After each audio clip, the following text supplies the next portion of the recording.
Right breaking చూస్తున్నాం. గాదె సాయి కృష్ణ మృతిపై అంబటి రాంబాబు సంచలన వ్యాఖ్యలు చేశారు. కృష్ణలంక పోలీసులు థర్డ్ డిగ్రీ ప్రయోగించారని ఆరోపించారు. ఫోటోలు విడుదల చేశారు. సాయి కృష్ణను చిత్రహింసలు పెట్టి లాకప్ డెత్ చేశారని అంబటి సంచలన ఆరోపణలు గుప్పించారు. అనుమానం రాకుండా కృష్ణలంక శ్మశాన వాటికలో దహనం చేశారని విమర్శలు ఎక్కుపెట్టారు. ఈ ఘటనపై ఉన్నత స్థాయి విచారణ జరపాలని అంబటి డిమాండ్ చేస్తున్నారు. ఇదే అంశానికి సంబంధించి ఫుల్ డీటెయిల్స్ మా ప్రతినిధి నాగేశ్వరరావు అందిస్తారు. నాగేశ్వరరావు, మొత్తంగా మాజీ మంత్రి అంబటి సంచలన వ్యాఖ్యలు చేశారు. గాదె సాయి కృష్ణ మృతికి సంబంధించి ఏం జరిగింది, అసలు డీటెయిల్స్ ఏంటి?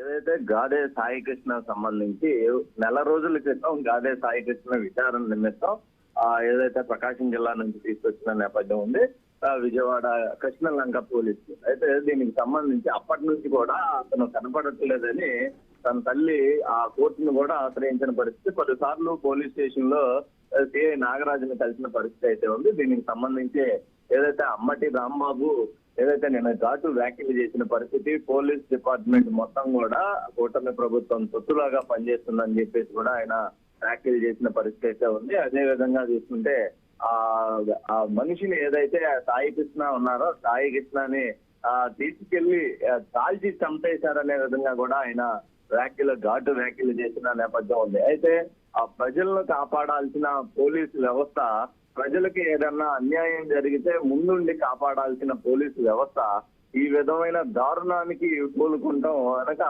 కూటమి పార్టీయే ఉందని చెప్పేసి ఆయన వ్యాఖ్యానించిన పరిస్థితి అయితే ఉంది. రెడ్ బుక్ రాజ్యాంగం పూర్తిగా రాష్ట్రంలో అమలవుతుంది, సామాన్య ప్రజలపై అయితే కక్ష సాధింపు చర్యలు తీసుకుంటుందని చెప్పేసి అంబటి వ్యాఖ్యానించిన పరిస్థితి అయితే ఉంది. ఏదైనప్పటికీ సాయి కృష్ణ కుటుంబానికి న్యాయం చేయాలి ప్రభుత్వం అని కూడా ఆయన కోరిన నేపథ్యం ఉంది.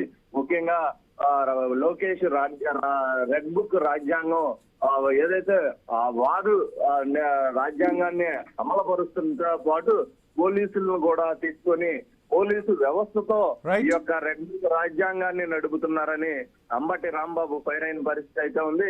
రాష్ట్రంలో అన్ని కూడా చచ్చిపోయిన పరిస్థితి లాగా వ్యవహరిస్తున్నారు. దీనికి సంబంధించి సార్ ఏదైతే గాదె సాయి కృష్ణ కుటుంబానికి న్యాయం జరిగే వరకు కూడా తమ పార్టీకి సంబంధించిన నేతలు, తమ వైసీపీకి సంబంధించిన నేతలు వీళ్ళందరూ కూడా ముందు అండతో ఉంటామని కూడా వాళ్ళు హామీ ఇచ్చిన పరిస్థితి అయితే ఉంది.